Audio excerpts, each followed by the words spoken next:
বিমান বসুর দূরদর্শী চোখ তাকে চিনতে ভুল করেননি, তাই নাম দিয়েছিলেন ক্যাপ্টেন।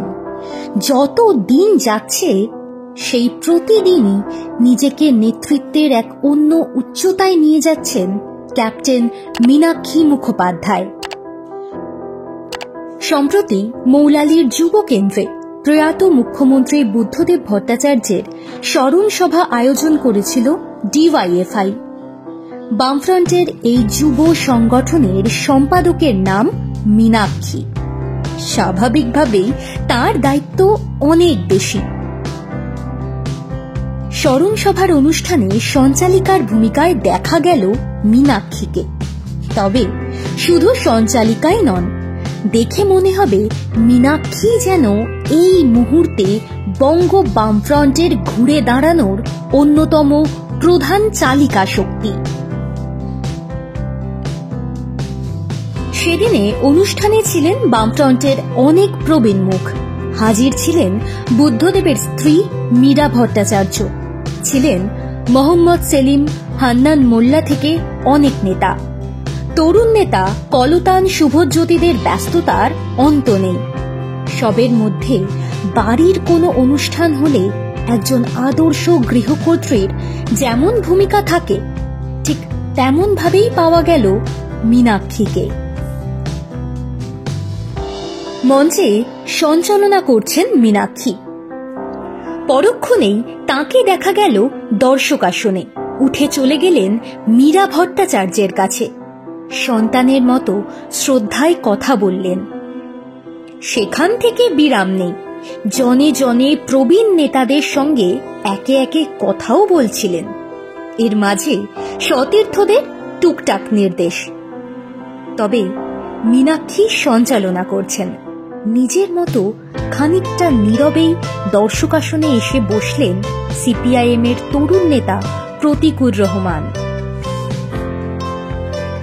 দৃষ্টি এড়ায়নি ক্যাপ্টেনের। মঞ্চ থেকেই ঘোষণা হয়ে গেল প্রতীকুরের নাম। যতক্ষণ অনুষ্ঠান চলল, মঞ্চের এক কোণে ঠায় দাঁড়িয়ে থাকলেন মীনাক্ষী। মঞ্চ থেকে অডিটোরিয়ামের গ্যালারি সর্বত্র তার তীক্ষ্ণ নজর। সপ্রতিভ অথচ ধীর স্থির তার অভিব্যক্তি। সঞ্চালিকা হিসেবে মীনাক্ষী যে বেশ সাবলীল তা টের পাওয়া গিয়েছিল আগেই। বুদ্ধদেবের শেষ যাত্রা নিয়ন্ত্রণে মাইক ছিল মীনাক্ষীর হাতে। সুশৃঙ্খলভাবে শেষ যাত্রার সময় ধারা বিবরণীর মতো গোটা বিষয়টা নিয়ন্ত্রণ করছিলেন বামফ্রন্টের এই যুবনেত্রী। সেদিন সেখান থেকে ছুটেছিলেন আরজি করে। নির্ভয়ার মরদেহের গাড়ি আটকেছিলেন। বাকিটা ইতিহাস। সম্প্রতি বুদ্ধদেবের স্মরণ সভাতেও শুরু থেকে শেষ পর্যন্ত মীনাক্ষী তারে বাঁধা অনুষ্ঠান। সঞ্চালনা থেকে সুষ্ঠুভাবে আয়োজনের কাজ শেষ বক্তা তিনি। সেদিন বক্তব্য রাখলেন মোহাম্মদ সেলিম, প্রবীণ দেব, হান্নান মোল্লা, আভাস রায়চৌধুরীর মতো সিপিআইএম এর সুবক্তারা। তারপরেও শেষ বক্তা মীনাক্ষী, ঠিক যেন ক্যাপ্টেন।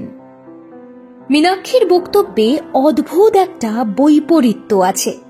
তিনি সোচ্চার হতে জানেন, আবার তার কথায় মিশে থাকে মাটির টান।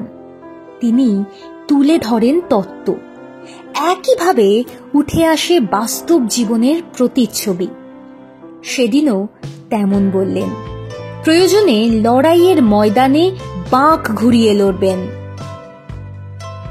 আবার দরকার হলে মোমের মতো নরম হয়ে মানুষের পাশে দাঁড়াবেন। এক কথায় মীনাক্ষী যেন শুধু বামপন্থী আন্দোলনের এক উজ্জ্বল চালিকা শক্তি।